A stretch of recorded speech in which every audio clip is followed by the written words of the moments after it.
Muito boa tarde, cumprimento as senhoras e os senhores deputados, cumprimento particularmente o senhor Dr. João Dias, que é Presidente do Conselho Diretivo da Agência para a Modernização Administrativa e que nesta audição se faz acompanhar pela senhora doutora Isabel Ferreira, pela senhora doutora Sofia Mota. Esta audição acontece a requerimento do Grupo Parlamentar do PSD e está relacionada com 3 iniciativas legislativas sobre o voto em mobilidade. O Sr. Dr. João Dias disporá de um período de tempo até 10 minutos para a apresentação inicial e tem para esse efeito a palavra.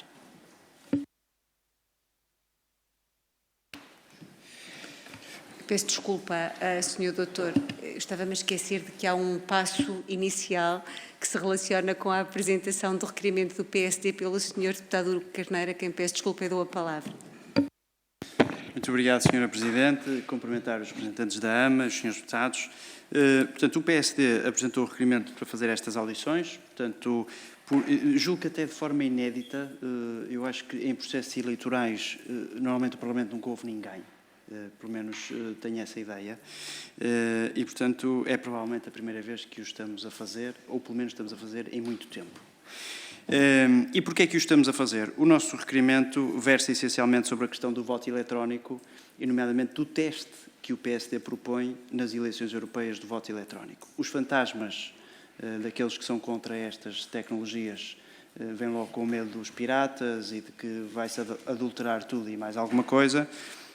E, portanto, o vosso contributo aqui também é muito importante porque, na nossa proposta, verifica-se a identificação do eleitor à distância no teste que propomos, através, essencialmente, dos dados do cartão de cidadão, da chave móvel digital e, portanto, a leitura ou a verificação desses elementos é aquilo que permite fazer a autenticação. E, portanto, uma vez que há muitas dúvidas da parte de algumas pessoas sobre as seguranças e a fiabilidade destes sistemas, é importante o vosso contributo para percebermos se é assim ou não, qual é a vossa experiência e se até hoje, por exemplo, houve alguma quebra de segurança com os sistemas da AMA, da chave digital do cartão de cidadão e da leitura do cartão de cidadão, se houve ou não, qual é a vossa experiência sobre isso. Portanto, obrigado. Muito obrigada, Sr. Deputado Hugo Carneiro. Apresentado o requerimento, tem a palavra o Sr. Dr. João Dias. Senhora Vice-Presidente, senhores deputados, muito boa tarde. É um gosto estar aqui. Estou com as minhas colegas responsáveis da área da tecnologia do TICAP e da direção jurídica. Então, aqui nestes minutos iniciais, e se calhar só para enquadrar aqui também algum histórico sobre este tema do voto eletrónico não presencial, só deixar aqui algumas notas que, quando se fala desta temática, digamos, a questão técnica e tecnológica, com todas as dimensões de segurança, proteção de dados, é fundamental, é quase que uma condição necessária, obrigatória, e o facto de Portugal ter um mecanismo de autenticação que, mesmo a nível da Comissão Europeia, é considerado de segurança máxima, até ao abrigo do regime europeu do eIDAS, que é a nossa chave móvel digital. De facto, acreditamos que pode garantir e que tem condições para garantir uma participação exclusiva de eleitores elegíveis, porque é um mecanismo seguro de autenticação e até confirmado pela Comissão Europeia. Dito isto, uma solução que se venha a desenhar deste tipo requer mecanismos de encriptação forte, e isso é fundamental em todo o processo para garantir a confidencialidade e a segurança do voto. Tem que ser uma solução que seja auditável ao longo de todo o processo, é também um requisito que consideramos que numa potencial solução que venha a ser desenvolvida um dia é fundamental. A inspiração e obter ensinamentos do que correu bem e do que terá corrido menos bem em práticas internacionais, este benchmark também é algo que defendemos. Uma coisa muito importante e que às vezes não é dada a devida atenção neste tipo de soluções tecnológicas é testar, ensaiar. Por isso, o tempo de teste e de ensaios e começar com pilotos é sempre uma boa prática e, seja qual for a decisão que um dia venha a haver sobre esta matéria, era uma coisa que nós deixaríamos aqui como uma preocupação, haver um piloto e haver possibilidade de testar e ensaiar. Isso é meio caminho andado para que as coisas corram bem. Naturalmente, o tema da cibersegurança, de facto, é um tema real e temos de estar conscientes de que haverá e sempre há ataques a este tipo de soluções. Dito isto, também há cada vez mais mecanismos de segurança que nos permite, não é, estar bem, entre aspas, defendidos, mas é um tema que tem que ser dada muita atenção. Pronto.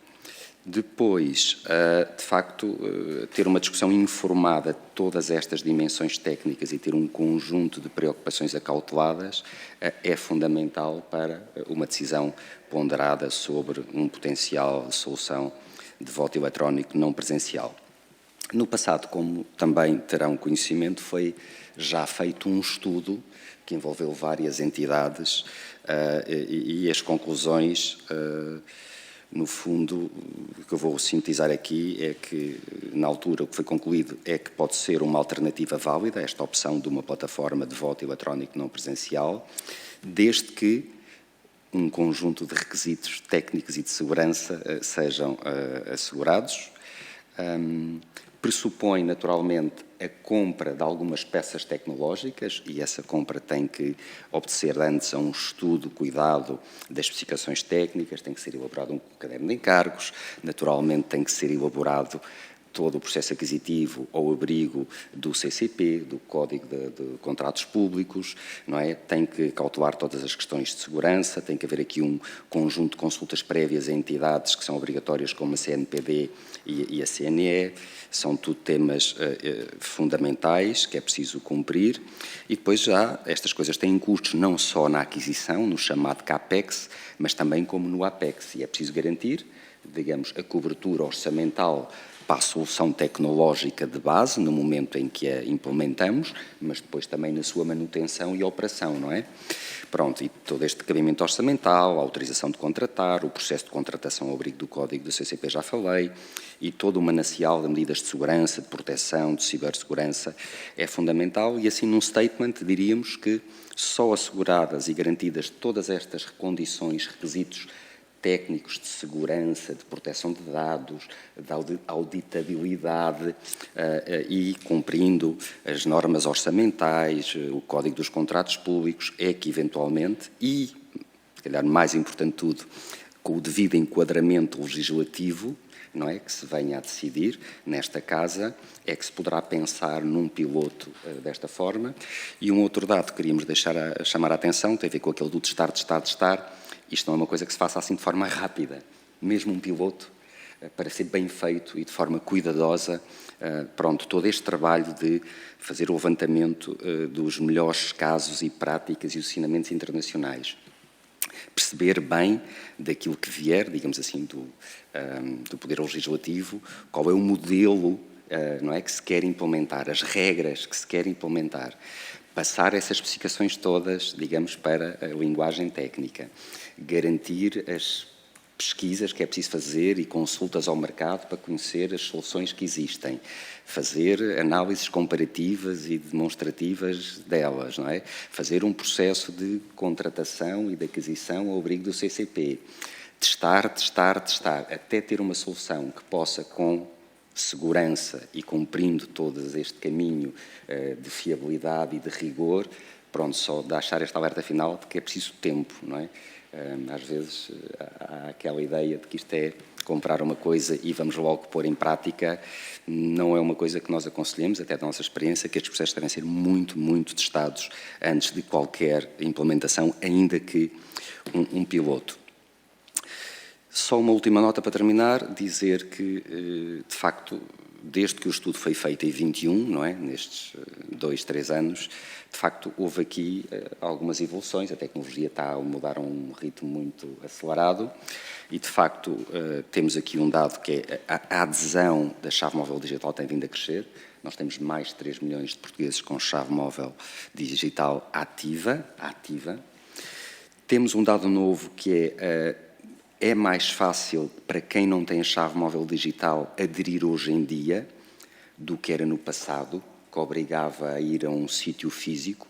Agora, com a opção de com a solução que implementámos de biometria, eu posso, em qualquer lugar no mundo, desde que tenha internet, com o meu cartão de cidadão e fazendo prova de vida, liveness, com biometria, ativar a minha chave móvel digital. Também achamos que isso é um dado, digamos, positivo e, de facto, e a garantia que já tínhamos e continuamos a ter que a chave móvel digital é um instrumento que garante a autenticação e a adesão seguro. Pronto, e no fundo era um bocadinho esta nota de que a AMA estará cá para aquilo que for entendido e o que o essencial, de facto, é o acordo legislativo e o desenho do modelo que se venha a prefigurar, e nós trabalharemos no sentido de poder dizer tecnicamente o que é que se pode fazer, o que é que não se pode, o que é que se pode assegurar, com que custos, com que tempos, daquilo que for entendido. E estamos ao dispor para responder às questões que possam ter. Só queríamos deixar este enquadramento com algumas notas de preocupação. Muito obrigada. Agradeço ao Sr. Dr. João Dias esta apresentação inicial. Vamos passar aos grupos parlamentares.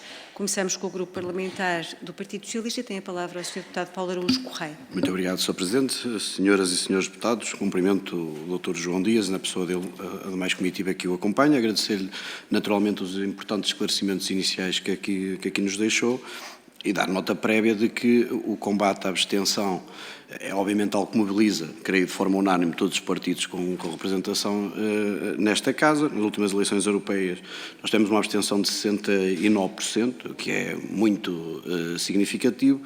Por isso, quanto a isso, creio que não haverá qualquer tipo de divergência. Agora, ao mesmo tempo que não há nenhuma divergência quanto a esse ponto, e o próprio Governo transporta essa preocupação para o seu programa de Governo, não podemos, em nome do combate à abstenção, comprometer a integridade e a confiança dos eleitores nos atos eleitorais. E hoje, ao longo do dia de hoje, já tivemos aqui a oportunidade de ouvir o Conselho Nacional de Cibersegurança, que nos deixou aqui uma série de preocupações. Disse, inclusive, que com o voto eletrónico, nos países em que tem sido implementado, temos assistido a consistentes ataques, reiterados ataques cibernéticos ou cibernáuticos, seja o que quisermos dizer, a este tipo de procedimento eleitoral. Disse-nos também aqui que, inclusive, ao longo do tempo, têm vindo a ser sucessivamente abandonados. Também nos foi dito que, sobretudo no caso francês, tivemos enfim, problemas significativos e concretos que levaram a recomendações da Agência de Segurança deles de abandono deste tipo de procedimento. Por isso, a primeira pergunta que eu colocava ao Sr. Presidente era mesmo essa, era que tipo de riscos e de preocupações é que antevê para a implementação do voto eletrónico. E depois perguntava-lhe também, porque foi um dado importante também resultou da audição do Conselho Nacional de Cibersegurança, era da eficácia no combate à abstenção da adoção deste voto eletrónico. Dizia ele, dando como exemplo a Estónia, que a implementação, que é um país que ainda tem em vigor ao dia de hoje o voto eletrónico, só reduziu a abstenção em 4%. E eu perguntava ao Sr. Presidente, recorrendo ao tal benchmarking europeu que fez alusão na sua intervenção inicial, se têm essa percepção e esse conhecimento das experiências nos países europeus onde está em vigor o voto eletrónico, já agora no resto do mundo, se tem tido uma eficácia significativa no combate à abstenção. Porque é exatamente isso. Toda a tecnologia, tudo que facilita o processo de acesso dos cidadãos à democracia, à participação no ato de votar é obviamente bem-vindo, mas eu acho que não podemos apelidar de fantasmas, como há pouco aqui foi feito, a legítima preocupação com a segurança do voto. Parece-me que são absolutamente legítimas essas preocupações, que não são exclusivas do nosso grupo parlamentar, são, aliás, partilhadas pelas entidades que nós temos ouvido ao longo do dia, e pedia, enfim, a sua opinião quanto a estes riscos. E depois falou, e de facto tem toda a pertinência, a forma como colocou a questão, é que mesmo para fazer um teste piloto, que no fundo que leva tempo. E o Sr. Presidente não disse-nos que não era rápido, mas também não lhe peço que se comprometa com um prazo de dias ou de meses, mas se nos pudesse dar aqui uma ideia de previsibilidade para que tudo pudesse correr bem, qual é que seria um prazo desejável, aproximado, obviamente, que permitiria fazer uma implementação segura, mesmo numa experiência de piloto e de teste.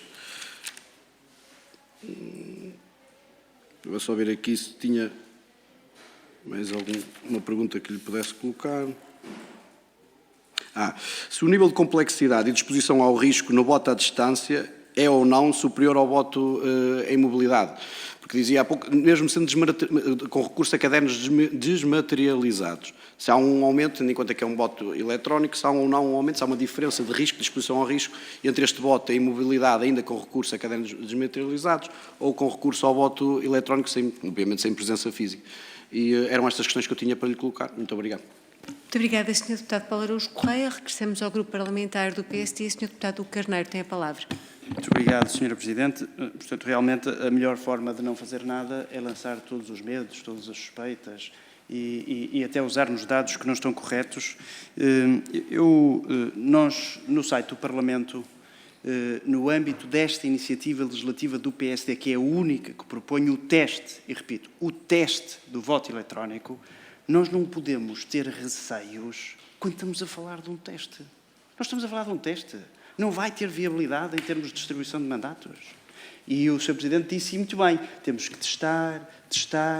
Nós queremos fazer o teste. Há quem não queira fazer teste nenhum. É isto que está em causa.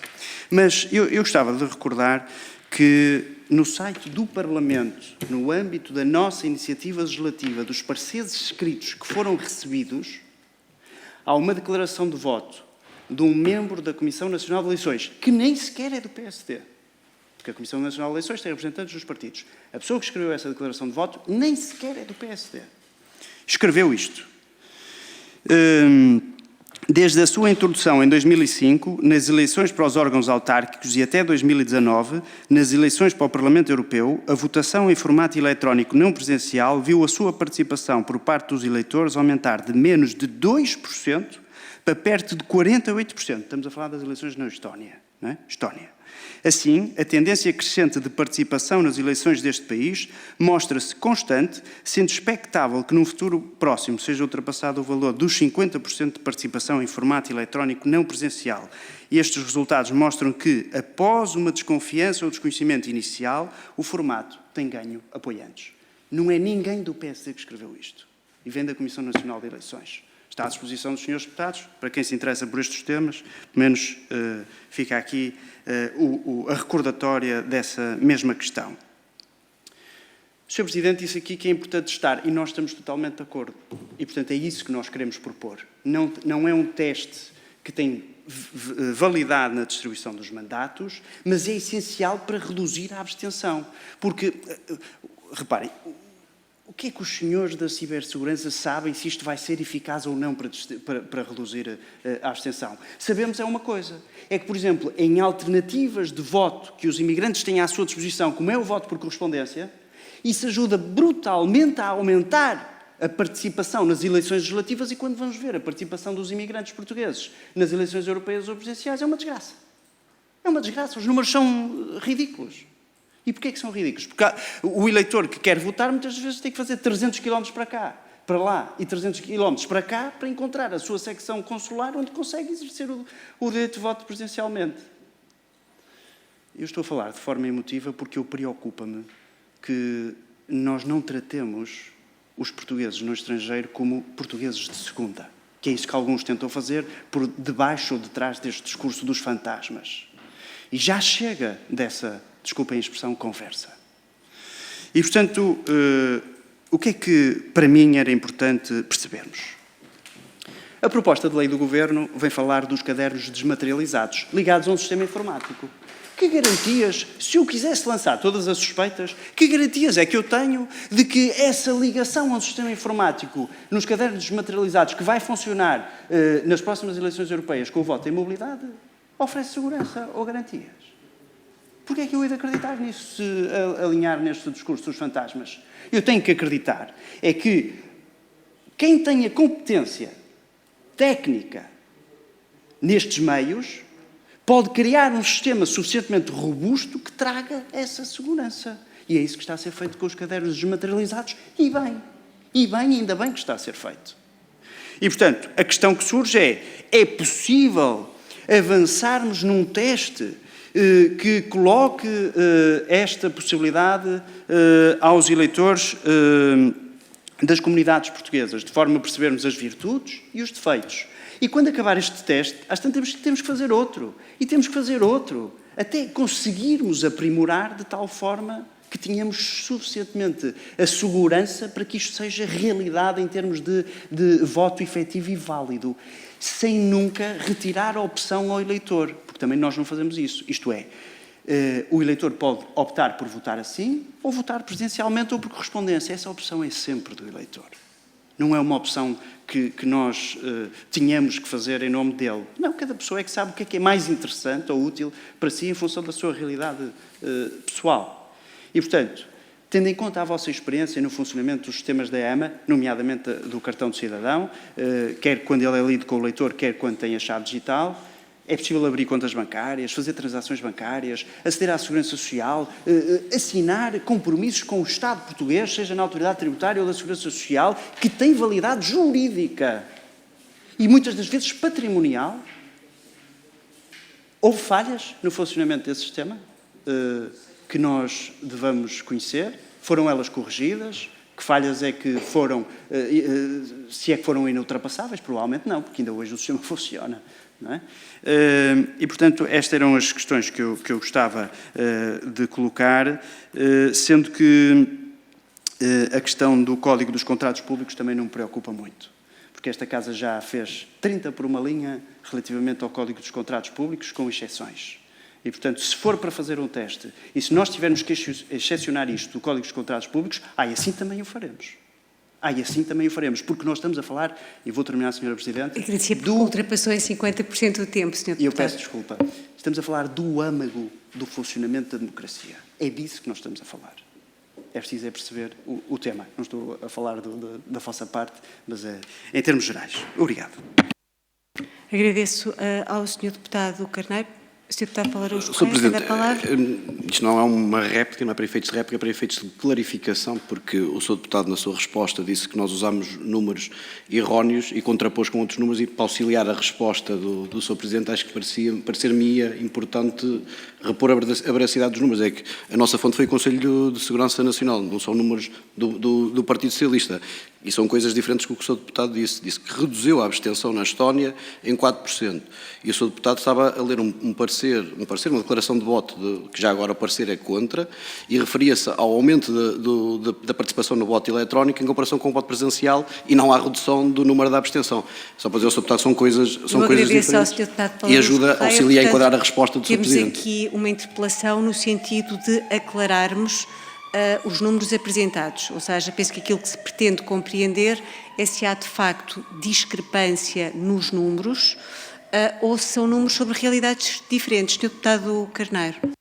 Sr. Presidente, eu acho que está ao alcance da Comissão arranjar esses números, mais do que ser algum representante do Centro de Cibersegurança vir aqui falar de estatísticas. Esses dados são públicos. Eu acho que seria muito pertinente para este processo legislativo a Comissão ter acesso a esses números. Portanto, agradecia que, se assim for possível, os serviços os pudessem obter e enquadrar no processo legislativo. Acho que assim sanamos todas as dúvidas. Muito obrigada, Sr. Deputado Carneiro. Transmitirei ao Sr. Presidente da Comissão que foi solicitada essa diligência e penso que não haverá nenhuma objeção. E, portanto, aquilo que está a requerer é que sejam juntas a este processo informações sobre a evolução dos números da abstenção na Estónia. Assim faremos. Muito obrigada. Certo. É porque me parece que, de facto, os números que trouxe, citando a declaração de voto, são sobre proporção do voto eletrónico na participação e não sobre a abstenção. Portanto, estamos a falar sobre realidades diferentes, mas penso que todas elas são relevantes neste processo. Muito obrigada, Sr. Deputado. E assim sendo, devolvi a palavra ao Sr. Dr. João Dias para responder às perguntas. Muito bem, Sra. Vice-Presidente. Se calhar, então, agradecendo as questões, começo, se calhar, por esta, e, quer dizer, nós na AMA somos uma entidade eminentemente técnica, quer dizer, a questão dos dados já vai ser esclarecida, se calhar, então, por isso não me pronunciaria, porque os dados são dados. Agora, uma coisa é certa, é que há um elemento de conveniência no facto das pessoas poderem, sem ter que se deslocar, poder exercer um direito ou realizar um serviço que, obviamente, assegurando todas as outras requisitos que falámos, traz essa conveniência, isso sim. Se a conveniência se traduz ou não em aumento de participação e redução da abstenção, essa é outra questão, mas a conveniência, claramente, e a comodidade, e a evitar a deslocação, e até os custos associados a ter que montar toda uma operação com equipamentos presenciais, de facto, é óbvio de um processo de voto eletrónico. Agora, quanto às outras questões que foram colocadas, a questão da cibersegurança, e logo na consideração inicial dissemos, não é? Ou seja, vai haver, e há sempre neste tipo de soluções, ataques, não é? Isso é uma constante, não é? Agora, qualquer processo que se montasse, naturalmente teria que ser muito blindado quanto a isso, teria que ter toda uma certificação do nosso Centro Nacional de Cibersegurança, teria que ser testado, teria que ser feito testes de intrusão, ou seja, isso teria tudo que ser feito, não é? Mas isto para deixar bem claro que essa é talvez uma das principais preocupações e requisitos que um sistema deste tipo teria que salvaguardar. Questão: há algum sistema 100% seguro? Não sei se conseguimos responder, mas os sistemas que temos hoje em dia, mesmo não digitais, também não são 100% seguros. Segunda questão: há soluções técnicas e pode-se trabalhar no sentido de tentar robustecer uma solução digital e até tentar trabalhar com o Centro Nacional de Cibersegurança para que aquilo que se possa vir a desenhar tenha requisitos e critérios e até certificações de segurança que nos deixem a todos com um grau de conforto de que temos algo substancialmente seguro? Acreditamos que sim, que é possível fazer esse caminho e esse trabalho, porque nós já temos desenvolvido outras soluções digitais que fizeram esse caminho de robustecer a sua segurança contra ataques. E há formas de simular ataques de intrusão, como se de, entre aspas, perdão a expressão, de piratas de cibernáuticos nos tratássemos, e ver como é que a solução responde. Pronto, e daqui passo para uma outra questão, que é o mecanismo de autenticação que temos nacionalmente, e que é um orgulho, e que fomos pioneiros a nível europeu e que ainda hoje vigora, e que está na lista da União Europeia considerada como um mecanismo de alta segurança, que é a nossa chave móvel digital. Quer dizer, é uma peça de toda esta engrenagem, todo este mecanismo que permite autenticar a pessoa, e nesse particular, esta peça que já temos, que é fundamental nesta arquitetura, é uma peça segura. Isso podemos dizê-lo, está documentado, está aprovado, felizmente não temos registro de incidentes e, como digo, mais do que nós ama a dizermos, que de alguma forma somos parciais, a Comissão Europeia considera no regulamento IAIDAS a solução portuguesa de alta segurança. Pronto, eu acho que neste aspecto a resposta objetiva, sim, temos uma ferramenta de autenticação segura, validada, certificada do ponto de vista da Comissão Europeia, que nos dá isso. É uma peça da arquitetura, não é tudo, mas é uma peça importante. Sim, essa é segura e, felizmente, está a escalar no número de pessoas que têm, e com esta solução de eu poder aderir por biometria, permite ainda mais pessoas possam facilmente implementá-la. Naturalmente, quem quiser usar o cartão pode, só que o cartão tem, entre aspas, a inconveniência, não é? Que eu tenho que ter um hardware aqui e não pode ser, se calhar, facilmente com um telemóvel, ou não tão facilmente, mas eu tenho que ter um hardware no meu computador para me ler o cartão. Não é tão conveniente, mas é possível. E é como o Sr. Deputado disse, é mais uma possibilidade para os cidadãos que assim o entenderem poderem usar. Pronto. Terceira questão, tempos de implementação. Certo, eu não disse em concreto um tempo, mas da nossa experiência, e discutimos isto muito internamente, de montar um sistema com esta complexidade, não é? E no sentido de poder fazer um trabalho sólido, consistente, e nós gostamos muito destas abordagens que nós chamamos user-centric, ou seja, que nós vamos chamar utilizadores concretos para, ao longo do processo, ir testando. E se for assim, e se tem que dar estes passos, acha bem, acha mal, isto é fácil, isto é conveniente, isto percebe-se, não se percebe, e discutir isto com todos os stakeholders envolvidos, com as entidades que têm que participar num processo, tratar cuidadosamente toda a encriptação, da segurança, fazer os testes. Ou seja, se tivesse que dar assim um benchmark, não levem isto à letra, por favor, não é? Mas pelo menos um ano, 12 meses, para podermos fazer um processo bem faseado, sólido, sem fazer coisas a correr, passando por etapas que depois nos deixam, eventualmente, com pilares um bocadinho mais frágeis. Pronto, se me perguntem se eu tivesse que dar, a título indicativo, uma ordem de grandeza temporal, falaríamos em 12 meses, e foi isso que nós acordámos. Pronto, sobre o voto em mobilidade, eu acho que os senhores deputados terão feito aqui, digamos assim, o vosso trabalho de análise direta e saberão em que é que consiste, conhecerão também as vulnerabilidades de que pode, enfermar. O que nós aqui, vimos preparados para explicar é mesmo esta questão do voto eletrónico não presencial. E dito isto, não sei, penso que respondi às principais questões. Dito isto, nós estamos abertos para o que for entendido, para testar, para ajudar a esclarecer. E só mais uma nota, isto teria que ser sempre um trabalho de equipa. Ou seja, isto como acontece noutros casos, depois tem que ser criada uma comissão eleitoral para o voto eletrónico, em que esta comissão é que depois recebe as chaves encriptadas para pôr os boletins, os votos naturalmente ficam encriptados até o momento da abertura das urnas físicas e só nessa altura é que os dados são processados, ou seja, há aqui todo um processo que tinha que se criar, digamos, uma comissão, uma governance, um grupo, para, de facto, fazer a montagem, por um lado, o setup, não é? Digamos, o desenvolvimento e o teste da solução, e depois mesmo a sua operação no piloto, que, no fundo, isto não é uma coisa que, bem entendida, a AMA possa mesmo fazer sozinha, mesmo na parte tecnológica, não é? Está aqui um conjunto de stakeholders que teriam que participar, eventualmente, quando, e se for essa a orientação de colaborarmos num projeto desta natureza. Muito obrigada. Eu agradeço muito ao Sr. Presidente da Agência para a Modernização Administrativa o manancial de informações que nos trouxe e que seguramente os grupos parlamentares tomarão em boa conta. Nós damos por concluída esta audição, faremos um intervalo de 20 minutos, porque teremos a quarta audição precisamente às 17 horas. Muito obrigada.